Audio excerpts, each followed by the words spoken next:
আসসালামু আলাইকুম, সকলকে আমাদের চ্যানেলে স্বাগতম। আজ আমি আপনাদের সাথে শেয়ার করব গ্রামীণ ছোট্ট একটি ভ্লগ। ভিডিওতে দেখতেই পাচ্ছেন হাঁসগুলো কত সুন্দর খাবার খাচ্ছে। আর এই ভিডিওটা কিন্তু একদম সকালবেলার একটা ভিডিও। সকালবেলা যখন হাঁসগুলো তাদের ঘর থেকে বের হয় তখন তাদের এভাবে খাবার দেওয়া হয়। তারপর খাবার খেয়ে তারা যার যার গন্তব্যে চলে যায়। তো আজকের ভিডিওটা মূলত হচ্ছে আমরা একটা হাঁস আমাদের নিজেদের খামার থেকে হাঁস ধরে জবাই করে খাবো। তো এর জন্য আমরা সকালবেলা হাঁসদের খাবার-টাবার খাইয়ে এরপর একটা হাঁস ধরে নিয়েছিলাম। এরপরে হাঁসটাকে ভালো করে জবাই করে ভালোভাবে পরিষ্কার করে এখন কেটে নিচ্ছি। কাটা হয়ে গেলে এখন ধুয়ে নেব। নিজেদের খামারে চাষ করা হাঁস খাওয়ার যে একটা মজা, এটা কিন্তু কিনে খাওয়ার হাঁসের মধ্যে এই মজাটা পাওয়া যায় না। নিজেদের খামারের হাঁস যখন ইচ্ছা তখন জবাই করে খাওয়া যায় আর নিজেদের বাড়িতে বড় করা। তাছাড়া কেনা হাঁস কিন্তু ওইভাবে খেয়ে মজা পাওয়া যায় না। তাই আমরা খাওয়ার জন্য নিজেদের বাড়িতে খামারেই হাঁস পুষে থাকি বেশিরভাগ। নিজেদের বাড়ির হাঁসই খাওয়া হয়। তো দেখতে পাচ্ছেন আমি সুন্দর করে মাংসগুলো ধুয়ে নিচ্ছি, রান্নার জন্য প্রস্তুত করে নিচ্ছি। আর আজকের রান্নাটা কিন্তু একদম গ্রামীণ পরিবেশে হবে, একদম গ্রামীণভাবে সব কিছু হবে। শিলপাটায় মশলা বাটবো, এর জন্য শিলপাটায় শুকনো মরিচ, তারপরে জিরা এগুলো বেটে নিচ্ছি। সব মশলা একসাথে দিয়ে বেটে নেব। যেহেতু রান্নাটা গ্রামীণ পরিবেশে হবে তাই সব কিছু গ্রামীণভাবেই করছি। আর বাটা মশলা দিয়ে রান্না করার স্বাদ কিন্তু আলাদা। সেটা কিন্তু গুঁড়ো মশলা দিয়ে রান্না করলে পাওয়া যায় না, বাটা মশলায় যে স্বাদটা পাওয়া যায়। বিশেষ করে বাটা মরিচ দিয়ে রান্না করা।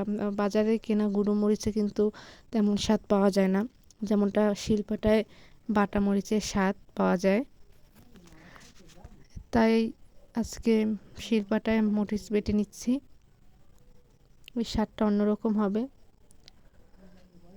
তো দেখতেই পাচ্ছেন একদম মরিচ আর মশলাগুলো কিন্তু বাটা শেষ। এবারে রান্না শুরু করব। রান্নার জন্য প্রথমেই তেল গরম করে নিচ্ছি কড়াইয়ে তেল দিয়ে গরম করে নিচ্ছি। এরপরে এর মধ্যে বাটা পেঁয়াজ বাটা দিয়ে দেব। এরপর এক এক করে সবগুলি মশলা এর মধ্যে দিয়ে দেব। বাটা পেঁয়াজটা একটু ভালোভাবে ভেজে নিচ্ছি তেলে। এরপরে শিলপাটায় বাটা মরিচ দিয়ে নিচ্ছি। মরিচ বাটা, জিরা বাটা সব কিছু একসাথে বেটে নিয়েছিলাম, সেগুলো দিয়ে দিচ্ছি। এরপরে দিয়ে দেব রসুন বাটা, আদা রসুন বাটা। আদা রসুন একসাথে বেটেছিলাম, দিয়ে দিচ্ছি। দিয়ে ভালো করে কষিয়ে নিতে হবে। আসলে বাটা মশলার যে স্বাদ, এটা কিন্তু শহরের মানুষ পায় না, গ্রামের মানুষ একমাত্র শিলপাটায় বেটে রান্না করে খায়। এখন প্রায় ঘরেই হচ্ছে দেখা যায় যে বেটে খায় না কেউ। এই এই রীতিটা খুব কম দেখা যায়, কম বাসায় দেখা যায় যে শিলপাটায় বেটে মশলা বেটে রান্না করে খায়। এর স্বাদ কিন্তু খুব অসাধারণ হয়। আর তাছাড়া এখন যে ডিজিটাল যুগে এসেও কিন্তু এই শিলপাটায় বাটা মশলা দিয়ে যারা রান্না করে খায়, তাদের কিন্তু রোগ ব্যাধিও কম হয়। কিছু গরম মশলা দিয়ে নিয়েছিলাম এর মধ্যে, এবার ভালো করে কষিয়ে নিচ্ছি। এখন দিয়ে দেবো পরিমাণ মতো হলুদের গুঁড়ো, দিয়ে ভালোভাবে নেড়ে চেড়ে নিচ্ছি। যেহেতু আমরা বাটা মরিচ ব্যবহার করছি তাই কোনো গুঁড়ো মরিচ দেব না। এবারে সব কিছু ভালোভাবে নেড়ে চেড়ে একটু পানি দিয়ে কষিয়ে নিতে হবে।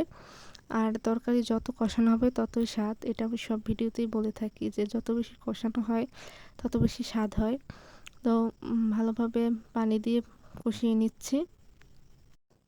পানি দিয়ে একবার ভালোভাবে কষানো হয়ে গেলে এর মধ্যে হচ্ছে আমাদের যে হাঁসের গোশ সেগুলো দিয়ে দেব। একদম কষানোটা যখন উপরে তেল উঠে আসবে তখনই কিন্তু হাঁসের গোশগুলো দিয়ে আবারও ভালোভাবে কিছুক্ষণ কষিয়ে নেব। কষাতে কষাতে গোশটা কিছুটা সিদ্ধ হয়ে যাবে।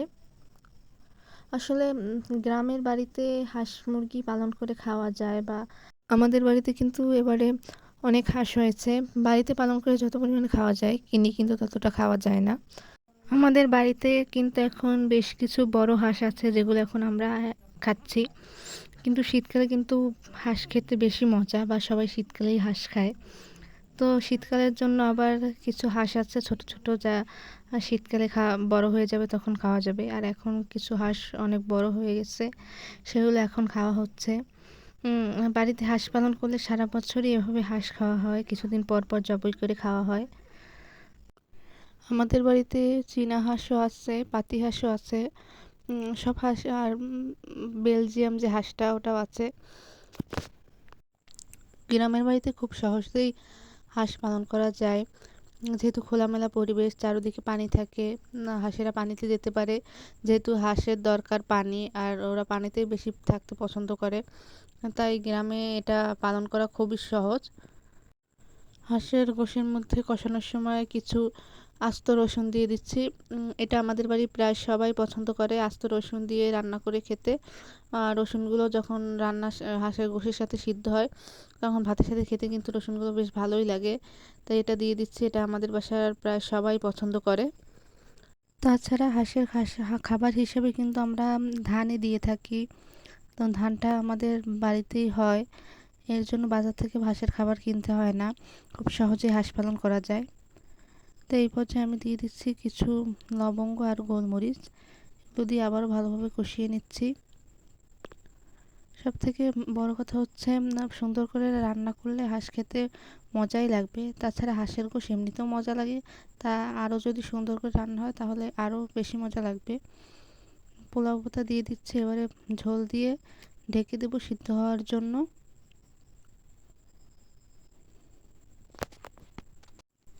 হাঁসে কিন্তু বেশিরভাগই হাড় থাকে, গোশ বেশি থাকে না, তাই হাঁসের পিসগুলো একটু বড় বড় করে কাটলেই ভালো হয়।